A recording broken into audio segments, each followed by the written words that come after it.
welcome to the Fantasy Grimoire. And today we have Elva, the face of Spellbound in the Valley.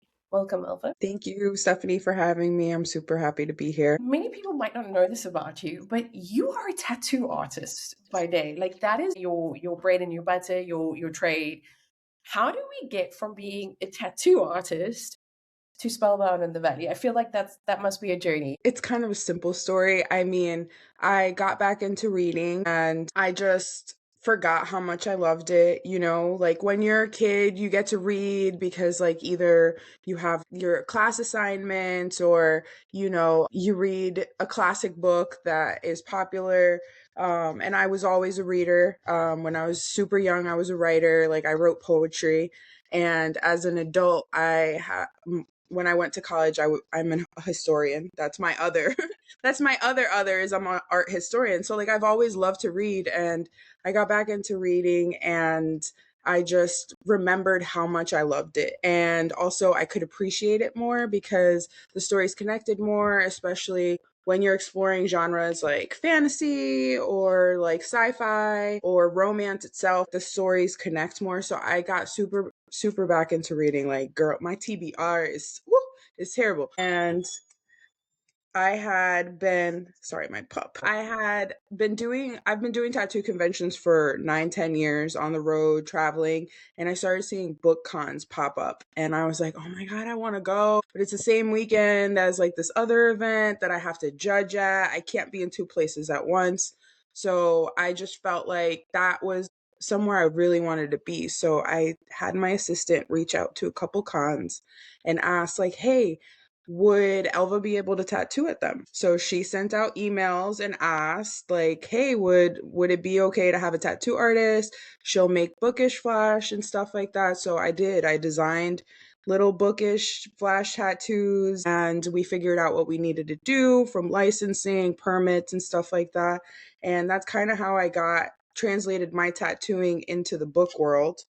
And then from there, just being in that space and like just the joy that it brought me and the joy that it brings people and readers in general, like I wanted to do more in the community. And in tattooing, I've kind of like reached a place where there isn't really anywhere else to go.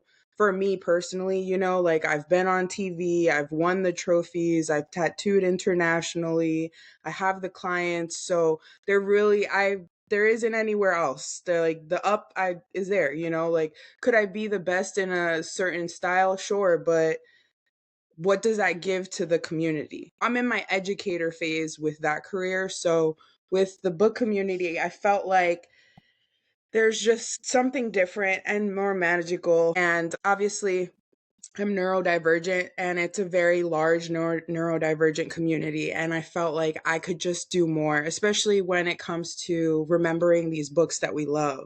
So being able to put them on people's skin and also like understand the books that these girls are loving, and, being more patient and willing to take my time and understand different anxieties and stressors and stuff like that. I felt like I could connect with people better. Tattooing at the next Spellbound, is that something you would ever consider doing, or is that just too much going on for you then? So I did at the New York one, our first one, and it was crazy. It was so much because obviously like I'm the owner, I'm the host. Yeah. I wanted to tattoo like especially the author. I always, even with the regular cons that I do, I separate out time for authors, vendors, volunteers and stuff like that, because obviously when the floor is open, they don't have time. They shouldn't have time to walk around and get tattooed. That's the hope. I always try to set some time aside. So for New York, I did. And my tattoo shop was like a block from the signing venue. But it was Okay. too much for me. Like people needed me, but I was downstairs tattooing. So for New York, I won't be tattooing during the signing again. That's not happening. I got a bunch of friends that came and tattooed. So that's covered for the Netherlands. I haven't decided yet. The space is there. We have the space, and the people at the Rye are so helpful, so lovely. Like it is so nice working with them. So it's something we're considering, but we would probably just have Dutch tattoo artists come if we did do tattooing. Traveling with tattoo equipment could be quite challenging, I imagine, at least going through security checks. Stories. There's stories where they I was traveling to the Netherlands and they mistook my power supply for like explosives. In their defense, in the like X-ray, it did Yeah. look a little fishy. So I understand why they were concerned. So, but I mean, I personally have it down to a science. He's a German shepherd, so he's very talkative. With the welcome packet I'm putting together for the authors and vendors and things like that, there's so much information. The New York welcome packet is 31 pages. So the Netherlands welcome packet is going to be even longer because I try to give people as much info as I can. I just want to give him a hug. So for the That's what he listeners, wants. Elva and I have we both have very demanding dogs that are typical only children. So mine hates a closed door, and Elva's is very talkative and wants to let us know how he feels about this podcast hour. Yes, especially because we have American authors coming from the United States. They're heading to the Netherlands. They're leaving the country for the first time. A lot of these authors. There's a large amount of Canadian authors that will be joining. I'm trying to make it as easy as possible for everyone, including the readers that are heading over. There's a lot of Americans that are heading over as readers to attend as well. So I just try to make it as easy as possible for people just because again, like this community does have a very large neurodivergent population. I was supposed to go in January to do a final walkthrough of the rye. And I didn't know that to travel to the Netherlands, your passport cannot be less than 3 months from expiration date or you cannot enter. I didn't know that.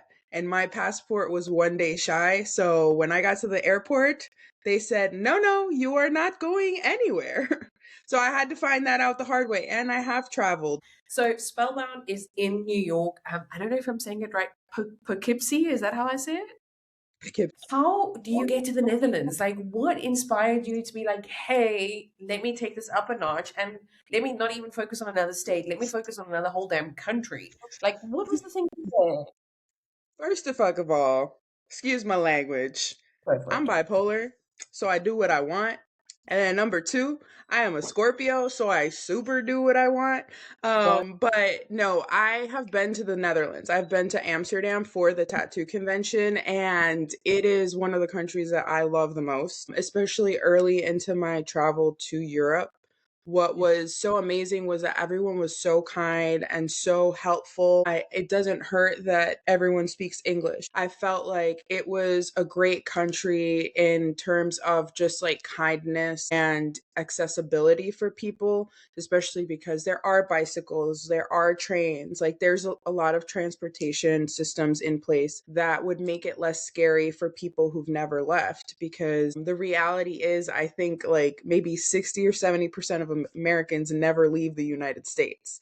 So for these girls going on like the book adventure of their life, somewhere that was, easier for them was very important for me. But also like the Netherlands, Amsterdam, there's so much food. There's any type of genre of food that you could like. I have gluten intolerance, so I've never had food issues there. I'm also a vegetarian, like just because it's such a easy place for me to be with my divergencies, my food issues. And things like that. It just felt like such a fun place. I've lived in the Netherlands now for 5 years, and I have experienced more kindness from Dutch people than I've ever experienced in my home country. So I can really validate. And Dutch people are always so surprised when I say that about them, that they're so kind. But I Yeah, was even like, the drunk ones. I don't yes. know what you're saying, but they're going to show you how to get where you're trying to get. It's so nice. And also, as an art historian, like literally, I went into a cat museum. There was a mouse museum next to the cat museum.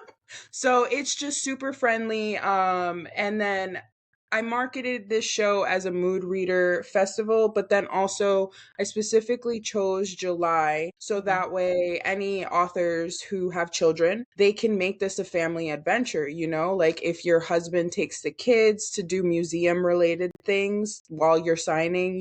So I thought this out.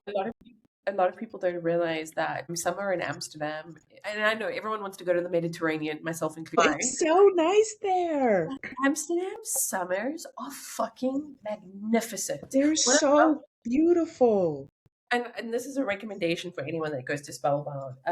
Rent a boat on the canal, go to Albert Heijn, chuck a few things into a picnic bag. You just can't take glass bottles on the canals, which is understandable. And you know what? You just drive the canal for like minutes to an hour, and I promise you, it is such a vibe. Yeah. And during the summer there's so many festivals. So like I mean if you're a music head, like I'm also a music head. So Amsterdam is like my mecca on everything in life. It has everything that I love. Like if you're into music festivals, EDM, house, like the summertime is perfect for that. If you love flowers, man, those markets. Oh, I'm a market girl. I am a market girl. It's just everything you could want is there. If you like to get a little weird, there's weird things you can In summer, in most restaurants and or festivals, when you like go to the entrance, do you know that they have sunscreen at the door for you? like Because they're that's so sweet. and it's for free, completely for free, because they believe in protection, because skin cancer is a bit. There's been a lot of discourse in the community recently about book events. I forget the name of the one that has just recently cancelled at the last moment. And I know that you put a lot of attention and a lot of detail to making sure that your book events are legitimate. Going forward, if any reader or author has hesitations about attaining Spellbound or investing in Spellbound, what would you say to them? I come from tattooing. So I come from a culture of like you are the talent, you are the brand, you are the business and you have to do the work to get the money, right? Yeah. So coming into this, I already have the experience of understanding social media, understanding marketing, understanding customer service. And as someone who has been attending conventions for so long, I've seen what works, what doesn't work, how you get people in the door, how you get people to come back through that door, you know? So when I started designing Spellbound, I designed it from a author vendor perspective. What do they need to succeed? So I don't know. I think people forget that as indie authors, it is not free to be an indie author. You have to write the book. Therefore, that means those hours and hours and hours that you put into your writing, you're not getting paid. You know, you probably work a full-time job outside of that, and you're a full-time parent if you have kids. So you're working 3 jobs to be an author because it's what you want to be. There's so many layers to make a book. At the end of the day, by the time a book is finished, you've probably spent anywhere from $1,000 to $5,000 to create one book. So when I designed Spellbound, I designed it from the perspective of the author and vendor. How can I make sure that indie authors can continue to self-publish because it is expensive? For instance, people see table fees and they're like, it's so much money. Why do the authors have to pay that much money for them? Well, with me, what I decided to do when it came to the tables fees was just, it's pretty much the ticket cost. Yeah. Whatever the cost is for attendees is what it is for authors. We use that table fee to pay for the venue and pay for the beginning of the marketing. And I use statistics in this. How many people do I need to get into the door to make sure that these authors make a profit? So if it's going to cost them $2,000 to be at this signing, they need to make $3,000 to $4,000 so they actually take something home.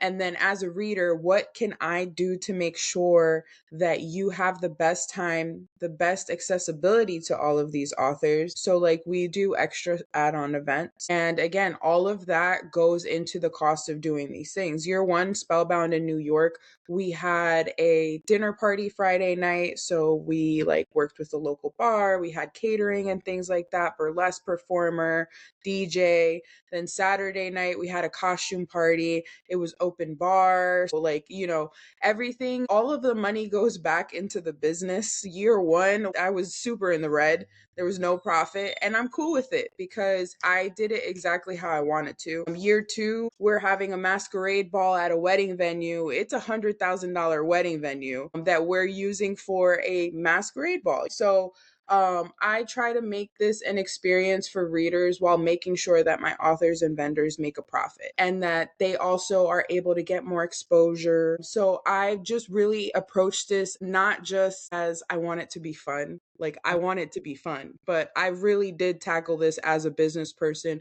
who has been on the other side of that curtain. I was chatting to a Dutch bookstore, and word is starting to get out to the Dutch residents about Spellbound coming to Amsterdam Yeah. next year. And I think there's a lot of excitement. I am noticing a shift in the Dutch literary landscape this year, where I've been doing this for a fair amount of time now, and when I started, I was like, I'm so frustrated because publishing is set up for Americans, not for Europeans. But the more and more I get into this, the more I'm like, and I've said this before, the Dutch and the German markets specifically are heavily underrepresented. There is such a demand for fantasy in those spaces. And I'm talking English fantasy, not in the native languages. And, when we're putting things like there's a romantasy fair in November. Last year they had Victoria Aveyard come through for that, which I thought was really impressive. Now we've got Spellbound coming in. And it's incredible to watch the shift in how the landscape in publishing is evolving. Whenever these authors say yes to me, I'm like, bitch, you're on my shelf. Like, you're literally like on the top of my shelf. So I think that that's the whole point of Spellbound, is to remind us that even through borders and oceans and language barriers, we read, and we read because we love it. Yeah. And even when the world is shit and things are burning, books are there for us. They remind us of our strength, they remind us of our power. So I think that that's what I'm able to provide. Now, I do ask every guest this question, and I'm going to ask you this one as well. What's your bookish hot take? Girl, it depends. It depends. Black fantasy authors are not given the love that they deserve and the platforms that they deserve. But that's also just in general. Black female authors in the United States and Latina authors, they do not get the same level of publishing love that other people get. I mean, if you're a man and you write fantasy or sci-fi, like, they'll sign the book right away, quick, right away. If you're a woman writing fantasy, they have to psychoanalyze every single aspect, and they're not even paying attention to the actual message, to the actual words that are being written, to the quality of the words.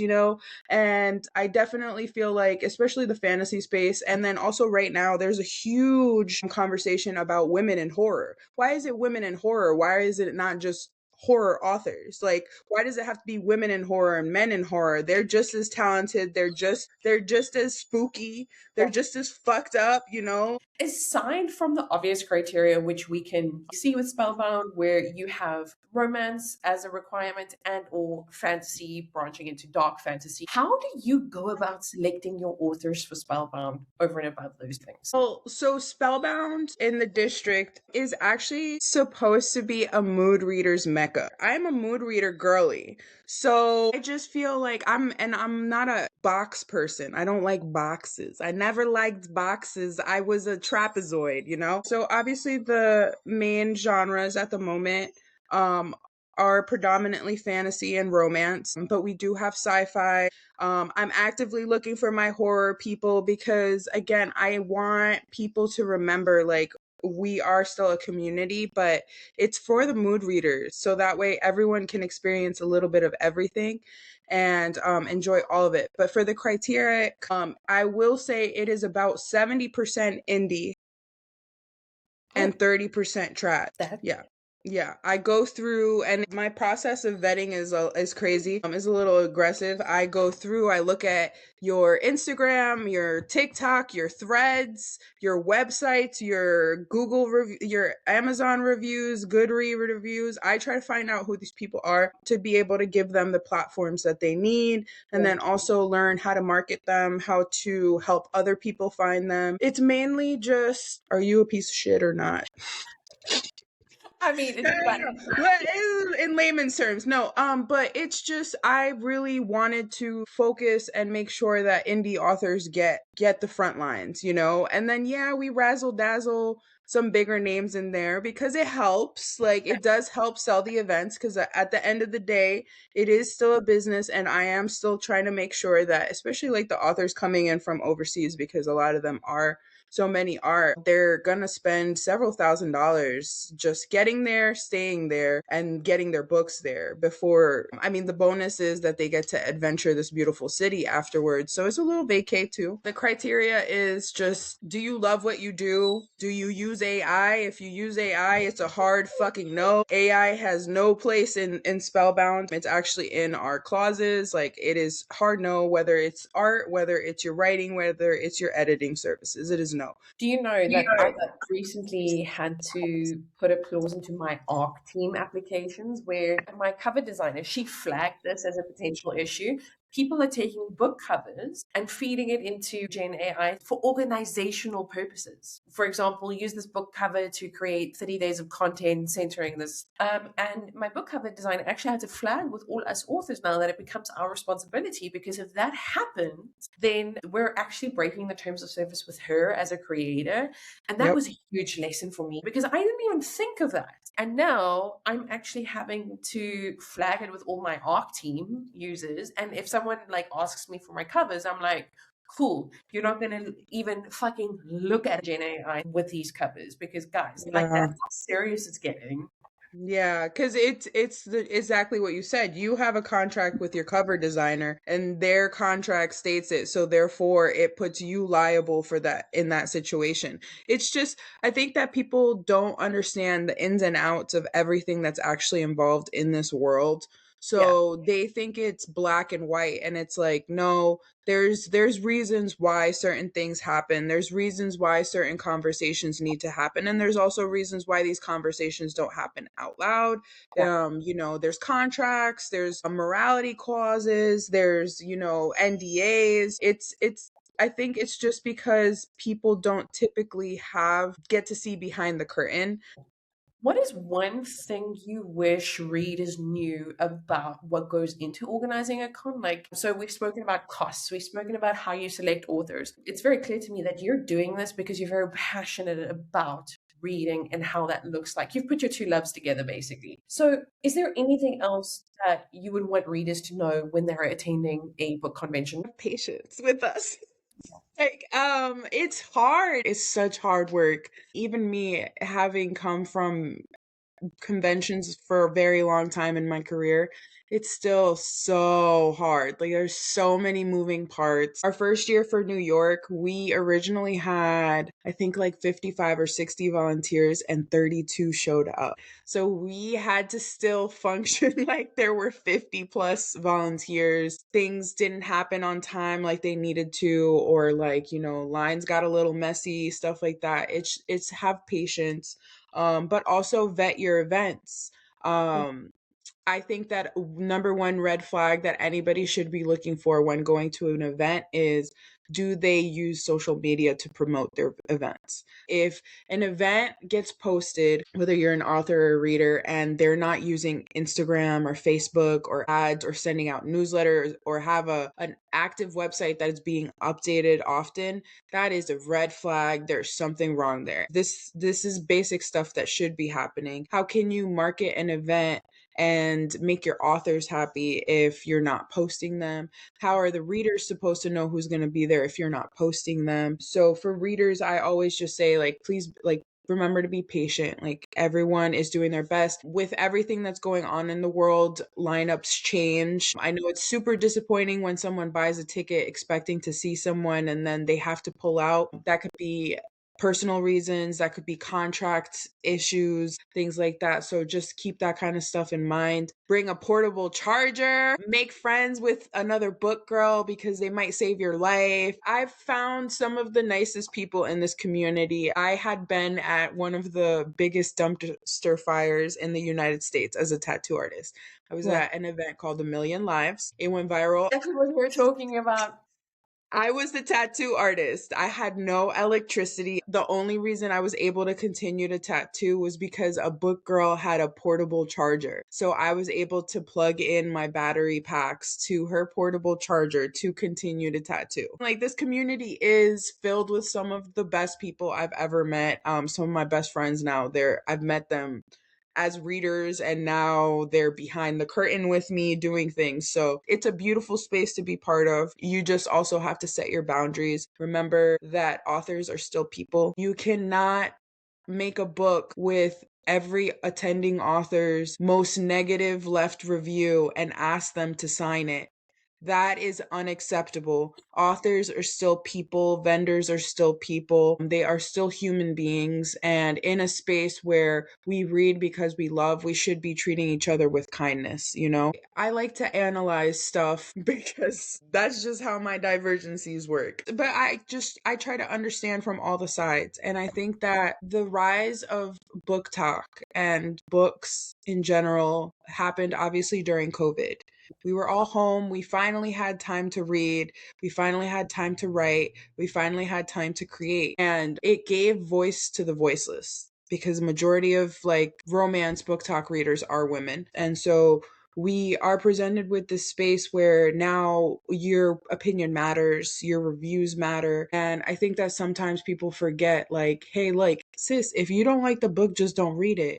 Yeah. If you have criticism that's actually constructive, maybe email that author and be like, hey, listen, like, you wrote this thing and it's problematic. It's disrespectful to a specific culture. You know, you could have phrased that differently. Things like that, as opposed to just slamming someone, like just completely ripping them apart because you genuinely did not like it. Or, you know, you read this book and you didn't read the trigger warnings, or you didn't read the themes and you were like, I didn't know there was going to be so many black characters in this. That's weird. You're weird for that. And also kind of racist. So I just think that we forget the kindness and the humanity. So the reason why I'm getting all worked up now. Okay. You like, Right. Listen, I am still pissed off. Okay. So number one, keep in mind, I'm white and I'm straight. Okay. So I have a privilege in that sense. Let's forget about the fact that I'm a woman right now. So I believe as a white straight author, it is my duty to represent for other areas. Now, can I get it right and get everyone in one book? No. I kind of focus on something in one book and I go all in on that because I feel like if I spread myself too thinly with representation, then it doesn't matter as much. and you're just checking off boxes. Exactly. We Exactly. know there's people that check off boxes. Exactly. So the latest release that I was talking about, my FMC is she's got Mexican heritage. Obviously, I have got no frame of reference in that sense, so I had to lean a lot on my Mexican author friends and just fact check a few things there.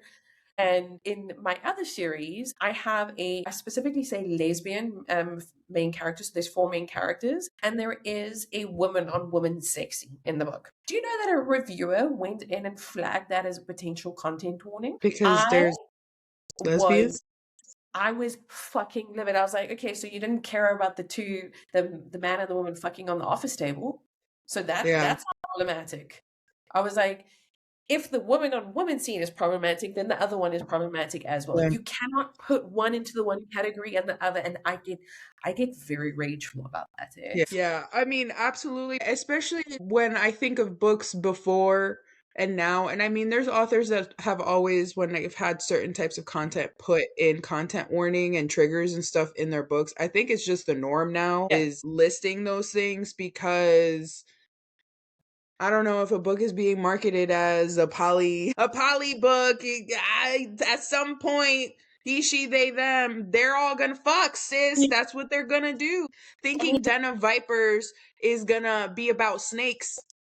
No, sis. No, it is not. You know, so I think that it's definitely, as we continue to grow this community, it's definitely interesting to see how much more protections authors have to put into their books. You have to go and, especially like, for instance, you said when you were writing about Mexican character, lineage characters, you spoke to your friends that have Mexican heritage to make sure you got it right. And that is, I think, the point is that you make sure if you're going to write about other point of views that are not your own, that you make sure you do your due diligence to get it right, as opposed to fetishizing it, exploiting it, which is the actual problem. You know, people are like, I didn't know there was black fantasy. There's always been black fantasy. There's always been Indian romance, Indian love, Indian interest. There's always been these things. It's just that the publishers do not give the same platform to these stories. Can you recommend one fantasy book that you think the Bookstagram community should be giving way more attention to than they are? One, just one. Two. Oh, You God. have to. Two. Okay. And this is so hard for me. One of them is Blood and Brujas by Michaela Di Hornado. Yes, I've seen that. I want to read that. Absolutely should. And then the other is Tigis Grima. I think I'm fucking her name up. Immortal Dark. Like vampires? Are you black vampires? Are you kidding me? And then honorable mention Tracy Dion Legendborn series because it's fucking phenomenal. So I've read two of those three, so I'm quite impressed. Legendborn was fucking magnificent. I mean, to take the King Arthur legend and flip it on its head like that, but then still Yep. work in the root craft magic from the deep south. I was like what went on Stunning. in your brain? I was speechless. It's so elevated. Tracy. Same time, Tigist, I'm not sure if that's how you say her name, Tigist Gurma. When I read, I think it was Immortal Dark, and I think Immortal Ruin is the second one. What really struck me about her characters was how morally grey they were. I've never seen it done that way before. And I was like, they're not nice people, but like they're not pretending to be. And I was like, there was something, No one ever said that they had to be nice, and that's fucking cool. yeah, Like let's not sit there and pretend that this morally gray man is anything less than and like try to romanticize him as like the chivalrous hero when like nah bro, he actually is a piece of shit the whole time. You guys just decide to pretend he's not. I think that the other thing is the problem with like saying like things are inspired by things is it's hard to correct. what you saw in those or read in those other versions from the new. Like Exactly. Sen Lin Yu. I Yes. mean, we know why there's issues. Not even talk about, let's not even. But Yeah. and so people are super critical because the whole Dramini portion of things. I haven't read the book. It's too fat for me, girl. It That's might too goddamn thick. I don't have time for that.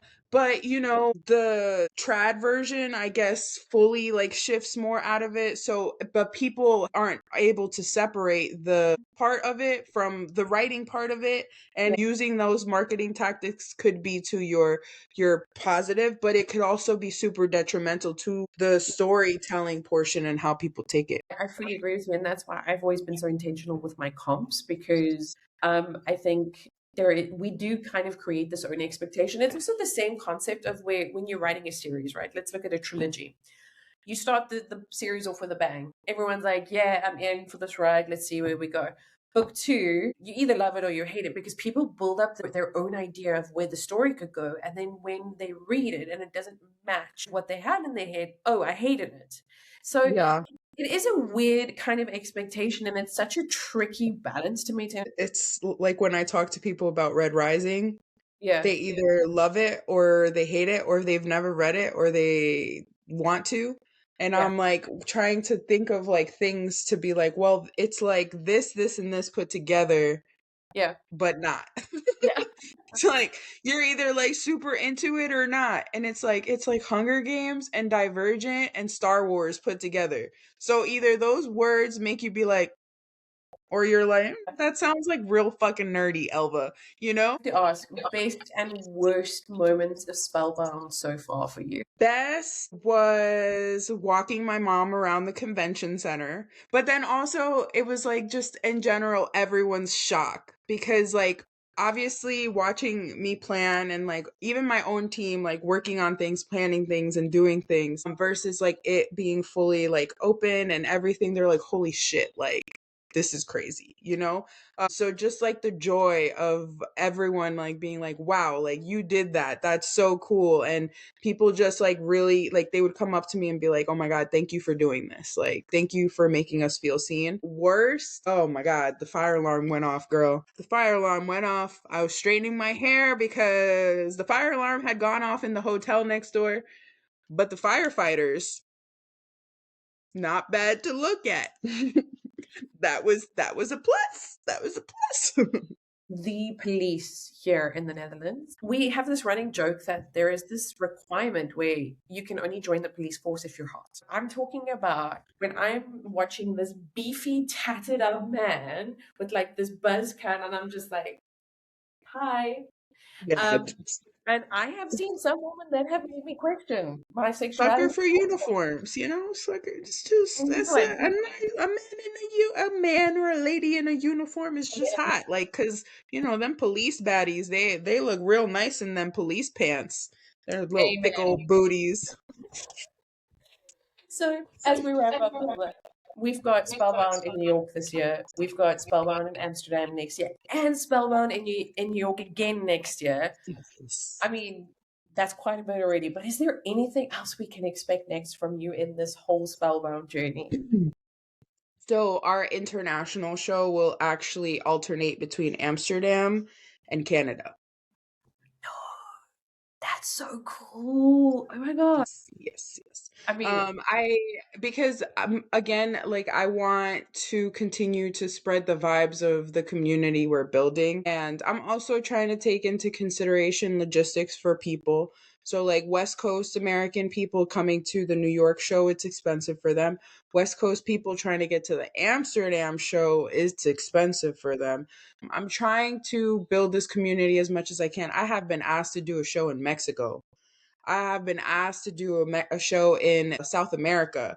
And I'm like, listen, Linda, you gotta wait. I was asked to do a second show in the US like 3 months into the US show. Like, so pretty much it's we are going to continue to grow, but we are going to grow in a way that is sustainable and doesn't blurry the lines or mess up what we're trying to do. We aren't growing for to just grow. We're growing to grow the community. And, you know, like I have had a very interesting time dealing with the publishers in this when it comes to Spellbound, yeah, especially in the United States. We do not have any corporate backing. We do yeah. not have any publishers sponsoring or working with us at all. This is all us. This is all us and the authors. It's just us. And as we continue to grow, we are hoping that the publishing companies want to work with us. They're gonna have to pay double, first of all. I hope y'all know because you should have jumped in when you could, because we want our authors to be able to have this exposure. We want you guys to be in a room with the people you're trying to be in a room with, so that way you can just talk to them directly. Like, Yeah. fuck the loops, fuck the I gotta know somebody that knows somebody. No, it's hey Steph, like go over there and talk to Harper Collins. They're Yeah. having like a Q&A time. They want to hear you guys pitch your stories directly. Fuck the middleman, you know? So we're hoping that we can continue to help indie authors do what they're trying to do and get these stories to more people. There was something one of my reviewers said once that they had never felt more seen by my story. And even with another one, she messaged me on Instagram and she actually got a bit emotional because she was like, I have never seen this kind of representation in a fantasy story before. I write for myself in the sense of there's a creative expression that comes with it, which I just don't have in my day job. But when I hear stories like that, or someone tells me I got them out of a book slump or whatever the case may be, and I'm like, well, fuck it, that makes it worth it. Um, Yes. so Yes. Making sure we're all seen. That's the goal, is just visibility and kindness, you know? yeah. So, Elva, I have to say, thank you so much for your time today. It has been an absolute blast speaking to you. And I can't wait to meet you next year when you're in Yeah. Amsterdam with I'm us. coming in June. I'll be there in June. Well, you have my number, and if you ever need a local to show you around, you know Yes. you have We one. can meet up with Clarissa. Yes, oh my gosh, Clarissa on the group chat last night. She is so cute. She She's is so cute. sweet. I love it. And I was like, well, I'm not Dutch, but I can help as well if you want. Yeah. That's see what I'm saying? Like it's just everybody is so helpful. And now, well, now I'm doing this collab with Kat Fallon. Shout out to Kat. And she's not a fantasy writer, but she is a romance writer. And she's doing Hmm. special editions for Spellbound. I was like, girl, my readers are multi-genre readers. They love a new author being introduced to them. So let's collab. And I was like, we're going to go in with the angle of, hey, I'm going to Spellbound, but you know who else is? Kat. Look at Kat. Here's her Hmm. stuff. Why don't you check her out? You could meet her next year. Dun, dun, dun. So Yeah. it's been a fun experience. Yeah, that's the whole point is like just meeting new, trying new, and just having the choice. Because that is, especially in America right now, autonomy over ourselves, over our books, over our bodies. And that, like, thankfully with New York, I'm able to provide that for people that are in states that their books are being banned. Romance is being banned. Basic female reproductive rights are being banned. Like, I'm privileged to live in a state that I can provide safety for people, whatever your genre is, if you're queer, whatever it is. So I want to continue to provide those safe spaces for people wherever we go. I love that. Elva, thank you. Thank you so much for your You're time today. I love welcome. chatting. Thank you, Steph. I'll see you in June, girl. We'll talk.